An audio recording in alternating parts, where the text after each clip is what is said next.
নবীর আশিকের দল। মালিক ডাক দেয়া বলে, রে কুকুর, তোর সারাটা জীবন আমি লালন পালন করলাম, এত কষ্ট করিয়া তোরে আমি প্রশিক্ষণ দিলাম, আজকে আমার শত্রু ঘরের মধ্যে আসলো, সব আদেশ তুই মানলে কেন রে? আজকে ওই আদেশটা মানুষ না। সুবহানাল্লাহ। কুকুরকে যখন আরেকবার পাঠাইলো, কুকুর সামনের দিকে যায় না, পিছনের দিকে চলে আসে। ওই ইহুদি আর বুঝতে বাকি রইল না, তিনি তো আর কেউ নয়, তিনি হলেন রাহমাতুল লিল আলামিন। ওই ইহুদি বলতেছে, সর্বনাশ, ওই বনের কুকুরটা চিনলো, কিন্তু আমার মতন মানুষ ওই ব্যক্তিটাকে চিনলো না। সুবহানাল্লাহ।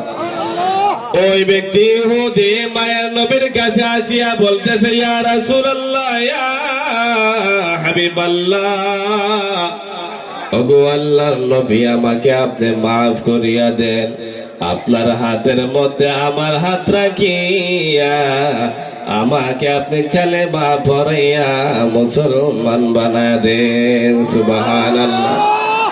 এরে নবীর আশিকের দল, মায়ার নবী কেমন রাহমাতুল লিল আলামিন ছিলেন। মায়ার নবী যখন মক্কা বিজয় করার পর মক্কার মধ্যে যখন মায়ের নবী হাজির হয়ে গেলেন, কাফেরদের শরীরের মধ্যে ভূমিকম্প সৃষ্টি হয়ে গেল।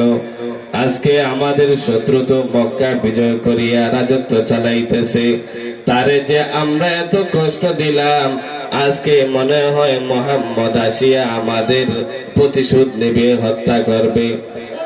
মায়ার নবী রাস্তা দিয়ে যাইতেছেন, এক ইহুদি মহিলা,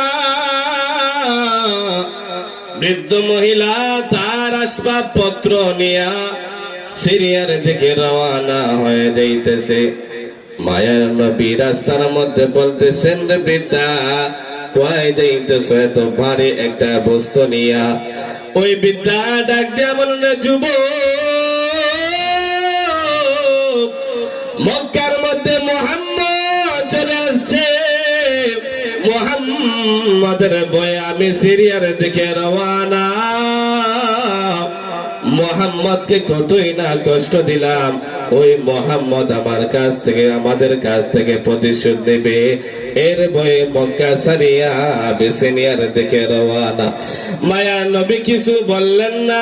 মায়ার নবী বলতেছেন, রে বৃদ্ধা, তোমার যে শরীর, এই শরীরের মধ্যে তো বড় একটা ভারী জিনিস তুমি নিতে পারবা না, দাও না, আমার কাঁধের মধ্যে দিয়ে দাও, তোমার গন্তব্যস্থানের মধ্যে পৌঁছায় দিতে চাই। ওই বৃদ্ধা যখন বলল, যুবক ঠিক আছে নাও, মায়ার নবী বৃদ্ধার বড় ভারী একটা বস্তু কাঁধের মধ্যে নিয়া সিরিয়ার মধ্যে যখন গন্তব্যস্থানের মধ্যে দিলেন, ওই মহিলা হঠাৎ করে একটা মনের ভিতরে প্রশ্ন জাগলো, ওরে যুবক, কে তুমি? তোমার পরিচয় দাও, তোমার মতন ভালো মানুষ মক্কার মধ্যে কেউ নাই। ওই মায়ার নবী মুস্কি হাসিয়া দিতেছেন, ও মহিলা, যার ভয়ে তুমি মক্কা ছাড়িয়া